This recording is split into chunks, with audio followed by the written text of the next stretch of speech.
အဲ့တော့ဥတ္တရနန္ဒမာတာနန္ဒရဲ့မိခင်ဥတ္တရာဆိုတဲ့မျိုးသမီးသူ့ဘဝဆက်ကြောင်းကိုမှတ်သားကြရမယ်ဆိုရင်ဘဝဆိုတာလူတိုင်းအစဉ်ပြေကြတာမဟုတ်ဘူးနှိမ့်တဲ့နေရာကလည်းအမြင့်ရောက်ချင်ရောက်တယ်မြင့်ရာကလည်းနှိမ့်ရာဆင်းမြင့်ဆင်းမြင့်လောကရန်ဆိုတာလူဘဝရောက်လာတဲ့အခါမှာဒီလိုပဲကြုံကြရသို့တော့ဘယ်လိုပဲကြုံဘဝတစ်ခုကိုမှန်ကန်တဲ့နည်းနဲ့ဖြတ်သန်းသွားလာတဲ့ဘဝအရေးကြီးတယ်ပေါ့ဒါကြောင့်မို့ဘဝရလာတဲ့ပုဂ္ဂိုလ်တိုင်းဟာမိမိရဲ့ဘဝတွေနှိမ့်ကြသည်ဖြစ်စေလူအစဉ်တန်းနဲ့နှိမ့်ကြသည်ဖြစ်စေထက်တန်းကြသည်ဖြစ်စေအရေးကြီးဆုံးကတော့ပါလဲလို့ဆိုရင်စိတ်ထားဖြူစင်တဲ့စိတ်ထားဖြူစင်ပြီးတော့ရိုးသားဖြောင့်မတ်မှုဒါအရေးကြီးဆုံးစိတ်ထားဖြူစင်တယ်ဆိုတာအကုသိုလ်တွေဖြစ်နေပြီးတော့ကုသိုလ်တရားတွေဖြစ်မသွားဘူးလောကကြီးမှာအဆုံးဖြတ်ပေးသွားတာလူတွေရဲ့ကြီးပွားတိုးတက်မှုဆိုကိုလုပ်တဲ့ကံတရားကအဆုံးဖြတ်ပေးသွားတာဘဝတစ်ခုနှိမ့်ကျသွားတာလေမိမိလုပ်ခဲ့တဲ့ကံတရားတွေပဲဘဝတစ်ခုမှာတိုးတက်မြင့်မားလာတာလေကိုလုပ်ခဲ့တဲ့ကံတရားဘာလို့လို့ဆိုတော့ဘဝရလာတဲ့အခါမှာအဝန်းကျင်အခြေအနေတွေကအမျိုးစုံပဲဒါကြောင့်မို့အခြေအနေကောင်းတွေနဲ့ကြုံတွေ့ပြီးတော့မြင့်မားသွားတဲ့ပုဂ္ဂိုလ်တွေရှိတယ်မကောင်းတဲ့အခြေအနေတွေနဲ့ကြုံတွေ့ပြီးတော့နှိမ့်ကျသွားတဲ့ပုဂ္ဂိုလ်တွေလည်းရှိတယ်။ဘာပဲဖြစ်ဖြစ်ဘဝခရီးဖြတ်သန်းတဲ့အခါမှာအခြေအနေကောင်းတွေနဲ့ကြုံတွေ့ရတယ်ဆိုတဲ့ပုဂ္ဂိုလ်တွေရဲ့နောက်ွယ်မှာဘာရှိလဲလို့မေးလို့ရှိရင်သူကိုယ်တိုင်ပြုလုပ်ခဲ့တဲ့ကံတရားရှိနေတယ်ဒီလိုပဲပြောအောင်အစမပြေတဲ့ခေတ်အခါကာလကြီးမှာအစင်ပြေတဲ့လူတွေကပြေတာပဲမပြေဘူးဆိုတဲ့လူတွေလည်းရှိတာအစင်ပြေတယ်ဆိုတဲ့ခေတ်ထဲမှာလည်းပဲအစင်မပြေဘူးဆိုတဲ့လူတွေဟာရှိနေစမြဲပဲပေါ့အဲ့တော့အစင်ပြေမှုမပြေဘူးဆိုတာပတ်ဝန်းကျင်အခြေအနေတစ်ခုဘယ်လိုတည်းမှာပဲဖြစ်ဖြစ်အစင်မပြေတဲ့အချိန်မှာအစင်ပြေအောင်နေတတ်ဖို့အစင်ပြေတဲ့အခါမှာလည်းအကျိုးရှိရတယ်လောက်တတ်ဖို့ဒါကဟိုအရေးကြီးပါတယ်တဲ့ကောင်းကျိုးချမ်းသာတွေရဖို့အတွက်ကုသိုလ်ကံဟာဘုရားရဲ့အဆုံးအမလို့ဆိုလို့ရှိရင်လူစိတ်ထဲမှာဖြူစင်တန်ရှင်းပြီးတော့ကောင်းမြတ်တဲ့စိတ်တွေသဘောထားတွေကိုယ်တိုင်မှာရှိဖို့အဓိကဖြစ်တယ်။ဘုရားဗျာကဟောတယ်ကုသိုလ်နဲ့ပတ်သက်လာလို့ရှိရင်တဲ့ကုသိုလ်လုပ်ဖို့စိတ်ထဲမှာဖြစ်လာရုံနဲ့ပဲကျေးဇူးများလာပြီတဲ့ကိုယ်ဒီလက်ရောက်လုပ်မယ်ဆိုရင်ပြောစရာမရှိတော့ဘူးပေါ့ဒါကြောင့်မို့ကုသိုလ်ကောင်းမှုမှန်သမျှအေးလူရအောင်မယ်တိလဆောက်တည်ရအောင်မယ်ကမ္မထာဘာဝနာပွားများအထောက်အောင်မယ်လို့ကုသိုလ်စိတ်ကြီးဖြစ်တာဒီပဲလေအဗ္ဗဓမ္မတန်ဖိုးရှိလာပြီမသေးဘူးလို့တန်လေခသုတ်တံဒီလိုဟောထားတာရှိတယ်ပေါ့ဒါကြောင့်မို့ကုသိုလ်စိတ်ကလေးကစပြီးမွေးမြူချဒီစိတ်ကိုအခြေခံပြီးတော့ကုသိုလ်ဆိုတာလှုပ်ဖြစ်သွားတတ်ကြလူတယောက်ရဲ့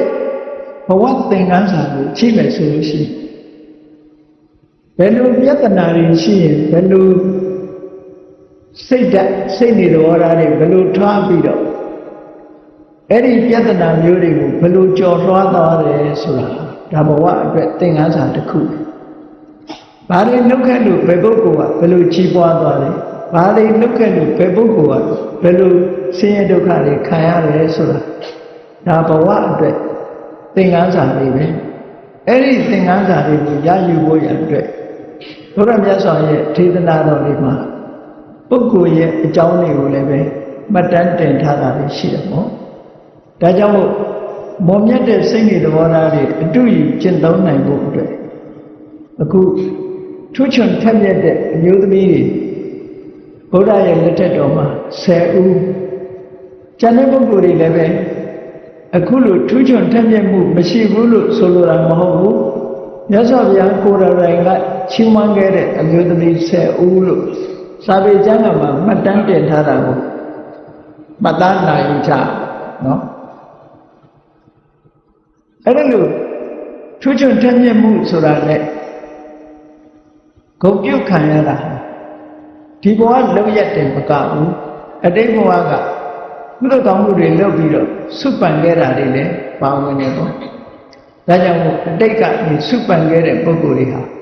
ဘုရားတဆူပွင့်လာပြီဆိုရင်ဘာသာရေးကိစ္စတွေမှာထူးချွန်တဲ့ပုဂ္ဂိုလ်တွေအနေနဲ့ထင်ရှားပေါ်ထွက်လာကြဖြစ်တယ်ပေါ့သို့တော်မြတ်စွာဘုရားရဲ့သာသနာတော်မှာကိလေသာအာရောတွေကုန်ခန်းပြီးတော့အကုသိုလ်တွေမှန်သမျှလုံးဝကျော်လွှားပြီးတော့ကုသိုလ်တရားတွေနဲ့လုံးဝပြည့်စုံလို့နောက်ဆုံးမှာရတ္တမေရတ္တဖို့လို့ဆိုတဲ့နောက်ဆုံးကုသိုလ်ရတ္တမေရသွားပြီးတဲ့နောက်ဒုက္ခခတ်သိမ်းချုပ်ငြိမ်းရာနိဗ္ဗာန်ကိုမျက်မှောက်ပြုသွားကြတဲ့ပုဂ္ဂိုလ်တွေဟာမြောက်များစွာရှိတယ်။အဲ့ဒီပုဂ္ဂိုလ်တွေထဲမှာမထင်မရှားမျက်မှောက်ပြုသွားကြတဲ့ပုဂ္ဂိုလ်တွေလည်းရှိတာ။နော်လူတိုင်းဟာထူးချွန်ထက်မြက်တယ်လို့ဂုဏ်ပြုခံရတာတော့မရှိဘူးပေါ့။အထူးတလီစုပန်ခဲ့တဲ့ပုဂ္ဂိုလ်တွေတော့လားမြတ်စွာဘုရားကချီးကျူးမြောက်စားခဲ့တာဖြစ်တယ်။ဒါကြောင့်မို့ဒီဆယ်ဥဒ္ဒံရှိတယ်လို့တော့ဒီလိုမအောင်မေ့လေတခြားမှတ်သားစရာအတူယူအားကြစရာအမျိုးသမီးတွေမြတ်စွာဘုရားလက်ထက်မှာများစွာပေါ်ထွက်ခဲ့တယ်ပေါ့ဒီနေရာမှာဥတ္တရာနန္ဒမာတာတဲ့သူ့နာမည်ရင်းကဥတ္တရာသို့တော့တာကလေးနန္ဒကိုအကြောင်းပြုပြီးတော့နန္ဒမိခင်ဥတ္တရာလို့စာပေကျမ်းမှာဒီလိုမှတ်တမ်းတယ်အဲ့တော့နန္ဒမာတာဆိုတဲ့နာမည်နဲ့မှတ်တမ်းတင်ခံရတာအမျိုးသမီး2ဦးရှိတယ်ပိဋကစာပေနောက်တစ်ဦးကတော့ဝေလုကန္တကီနန္ဒမာတာဆိုတော့ရှိတယ်သူလည်းထင်ရှားတာဝေလုကန္တကဆိုတဲ့မြို့မှာထင်ရှားတယ်သူ့ရဲ့သားလေးကလည်းနန္ဒဆိုတဲ့နာမည်နဲ့ရှိတာမို့သူ့ကိုလည်းပဲနန္ဒအမေလို့ဒီလိုပဲခေါ်တယ်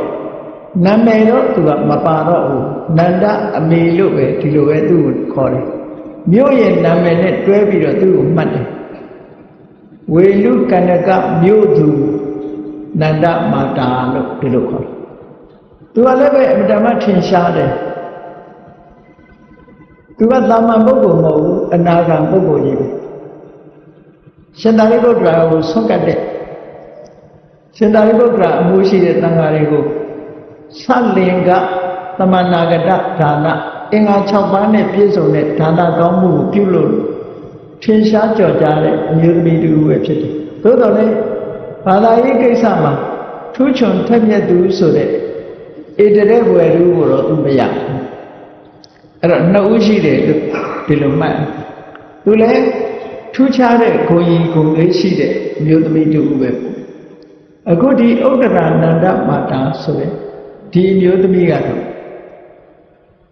သူ့ရဲ့ဘဝကိုပြန်ကြည့်သူဟာလူဘဝရောက်လာတဲ့အခါမှာတကယ်ကိုအောက်တန်းကျတဲ့မိဘရဲ့ဘောထဲမှာလူလာဖြစ်ရတယ်ဆင်းရဲတယ်သူများအိမ်မှာလာကနဲ့အလုပ်လုပ်ရတဲ့ပုဂ္ဂိုလ်တူသူ့အဖေကပုံနာတဲ့သူ့အမေကလည်းပဲဥတ္တရာလို့ဒီလိုဆိုတယ်သူတို့ဟာရာဇဂိုပြေကသူမနာဆိုတဲ့လက်သေးအိမ်မှာလဲလုပ်ငန်းလုပ်ပြီးတော့အသက်မွေးကြတထေးကြီးပိုင်တဲ့လယ်မြေတွေကိုထွန်ရက်စိုက်ပျိုးပေးရတယ်ကိုယ်ပိုင်လေးထွန်နိုင်တာမဟုတ်ဘူးတထေးပိုင်တဲ့လယ်မြေတွေကိုထွန်ရက်စိုက်ပျိုးပေးရတယ်အငားလယ်သမားတဦးပဲဖြစ်တယ်နော်ဆင်းရဲရှာကြတယ်ပြင်ပန်းပန်းလောက်ကင်စားတော့ကြသားမိသားဖ3ယောက်ပေါ့သို့တော့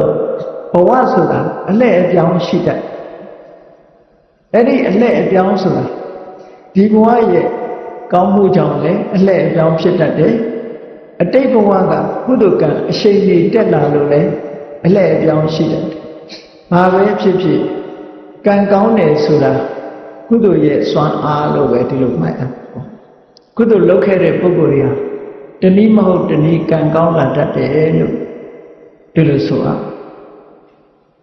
အဲ့တော့သူ့အဖေကအခစားလုပ်ပြီးတော့သူတစ်ပါးလယ်ကိုထွန်ရက်စိုက်ပျိုးပြီးတော့ပေးရတဲ့အလုပ်သမားတစ်ဦးပဲ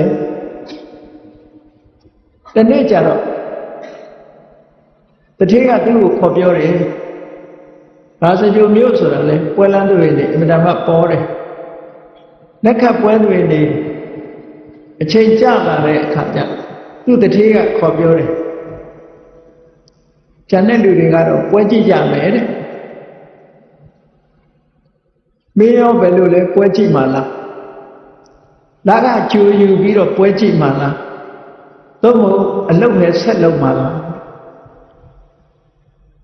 အဲ့ဒီပွဲတွေနေ့မှာခေါ်ပြောတော့သူကဘာပြောတော့ဒါလည်းအတူယူစရာကောင်းတဲ့လူတွေမှာနော်ကျွန်တော်တို့ကတနေ့လုံးမှတနေ့စားရတာတနေ့အလုံးမလုံးရင်လက်ဖြင့်ကထမင်းအိုးတဲ့ဆန်ရှိမှဒီထမင်းအိုးတဲ့ထမင်းရှိမှမဟုတ်ဘူးတဲ့ထမင်းချက်เสียဆန်ရှိမှမဟုတ်ဘူးဒါကြောင့်မို့လို့ပွဲလန်းတွေနေကြည်တယ်ဆိုတာပတ်စံရှိတဲ့လူတွေအတွက်သာဖြစ်ပါတယ်ကျွတ်တို့ကတော့ပွဲလန်းတွေမကြည့်နိုင်ပါဘူးတထေးခွင့်ပြုမယ်ဆိုရင်ကျုပ်ဒီနေ့အလုပ်ဝယ်မှမယ်လို့ဒီလိုပြောတယ်နှုတ်ကြိုးစားတာနော်လက်ဝယ်မှမယ်ဆိုရင်နွားတရှင်းယူပြီးတော့ခါတိုင်းလိုပဲတရားလုပ်ငန်းကိုဆက်ပြီးလုပ်တယ်အဲ့ဒီလိုဆက်ပြီးလုပ်တဲ့အချိန်မှာသူလက်ချောင်းနေတဲ့အချိန်လေးမှာနည်းနည်းပိုင်းရောက်လာတော့ရဟန်းတန်ဃာတွေဆွမ်းခံတဲ့အချိန်ရောက်ရှင်သာရိပုတ္တရာပဋိမြတ်ကအဲ့ဒီနေ့နိရောဓသမဘဝင်စားရထားလာပြီးတော့သူ့စီကိုတဏ္ဍမမကြွသူလေလုံနေတဲ့လေခင်းဘက်ကလမ်းဘက်ကိုကြွလာတော့ဒီလိုကြွလာတာအဆန်းမဟုတ်ဘူးတရားတရားမရှိတဲ့ပုဂ္ဂိုလ်ဆိုလို့ရှိရင်ဘုန်းကြီးတစ်ပါးကြွလာတယ်ဒါပဲသူလမ်းသူသွားတာကိုလှုပ်တာဆက်လှုပ်နေမှာပဲလေ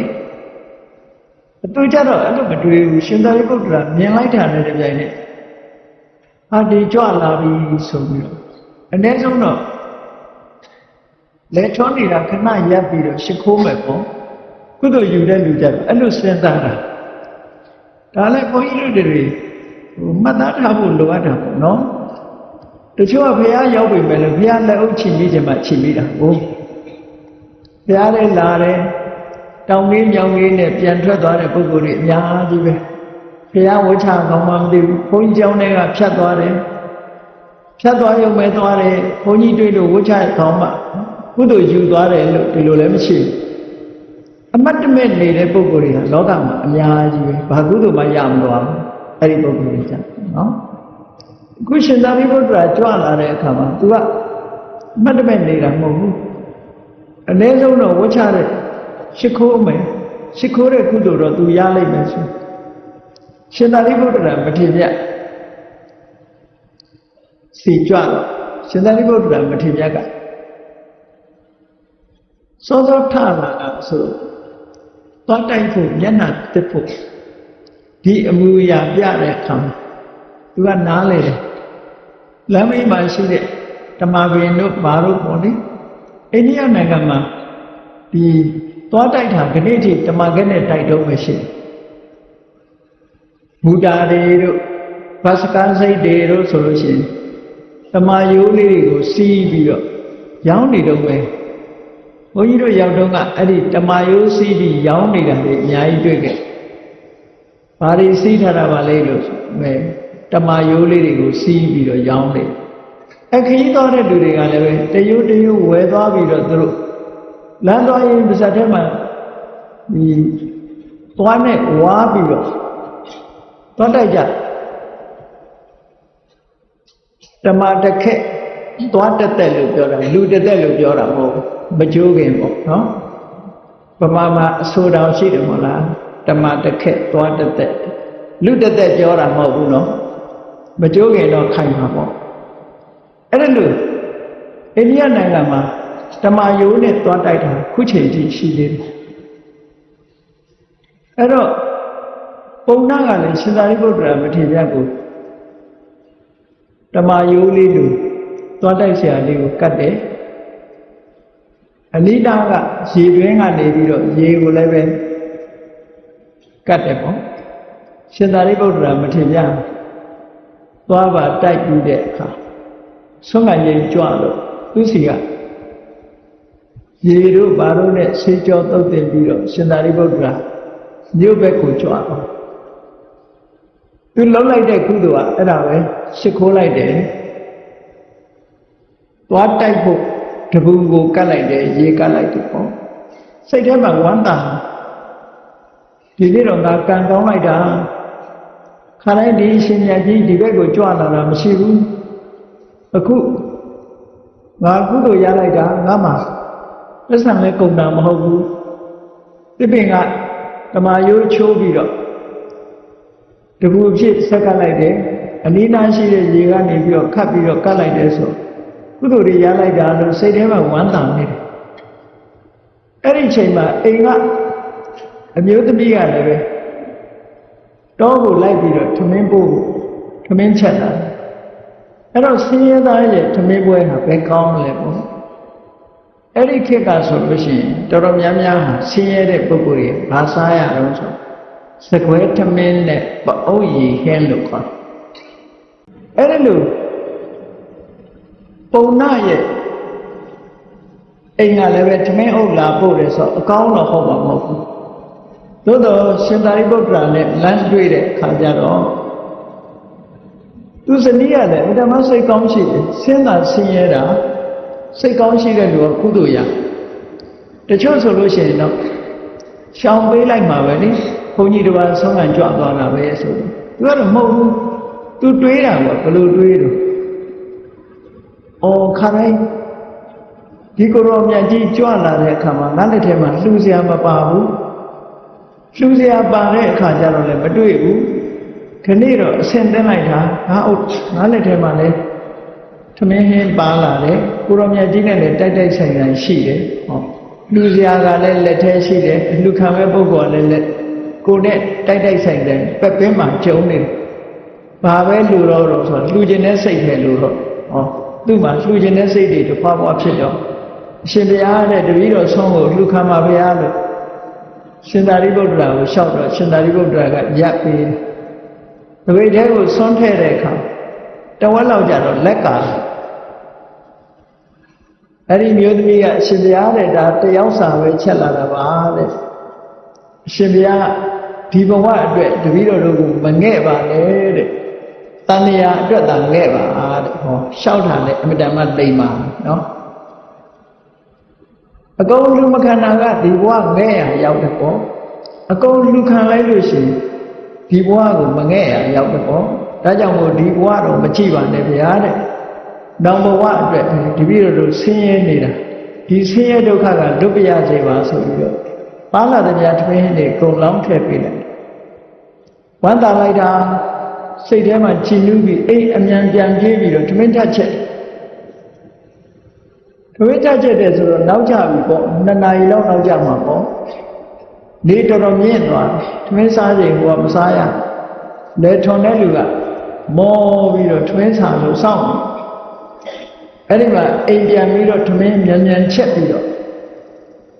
ပြန်တယ်လာဟိုရောက်တဲ့အခါကျတော့တယောက်ကြာစိတ်ဆိုးပြီးတော့မမ်းမာဆိုးလို့ခလန်းလန်းကလေးကလှမ်းអော်တယ်ရှင်သာရိပုတ္တရာနဲ့တွေ့လို့ဆုံးထူလိုက်ရတယ်ဝမ်းသာလိုက်ပါနဲ့ဆိုပြီးတော့လှမ်းပြောတော့ဟိုကလည်းငါလည်းတပူနဲ့ရေလှူလိုက်တယ်ဒီနေ့ဟန်ချလိုက်တာတို့ကုသိုလ်တွေရလိုက်တာလဲဆိုပြီးဝမ်းသာအာရဖြစ်ပြီးယူလာတဲ့ထမင်းလေးစားမောမောပမနဲ့ခဏတပြုတ်ဆိုအိတ်တာပေါ့မိကလေးပျော်သွားလို့ပြန်လို့တဲ့အခါကျတော့ဘာဖြစ်လဲဆိုသူထွန်ထားတဲ့ထဲစားခဲတွေလက်နဲ့အယောင်တွေထွက်လာအယောင်တွေထွက်နေတာချိတော့ဟာခြေစမ်းမအောင်ငါထွန်ထားတဲ့တို့လက်ခဲနဲ့ကဝင်းနဲ့ရွှေတွေလိုငါမြင်နေရတယ်လို့ဆို သူစနီးလုပ်တဲ့ပုဂ္ဂိုလ်ကလည်းကြည့်တော့ထကြည့်တယ်ဟုတ်တယ်ဆိုတော့သူကိုယ်တိုင်ထသွားပြီးတော့ရေကြီးခဲ့တကယ်ယူပြီးတော့ထဲတုံးနဲ့ထွန်တုံးနဲ့ရိုက်ပြီးတော့ကြည့်တဲ့အခါတကယ်ရွှေအစ်စ်ဆိုတာတွေ့ရတယ်ရွှေပြော့တယ်ရေစာခဲတွေကထဲစာခဲတွေကရွှေဖြစ်နေတယ်ဘာဖြစ်လို့ဖြစ်လဲဆိုသူတို့လှုပ်လိုက်တဲ့ကုသိုလ်ကောင်းမှုဟာကြည့်ဘာကိုမှမျှော်လင့်တာမဟုတ်ဘူး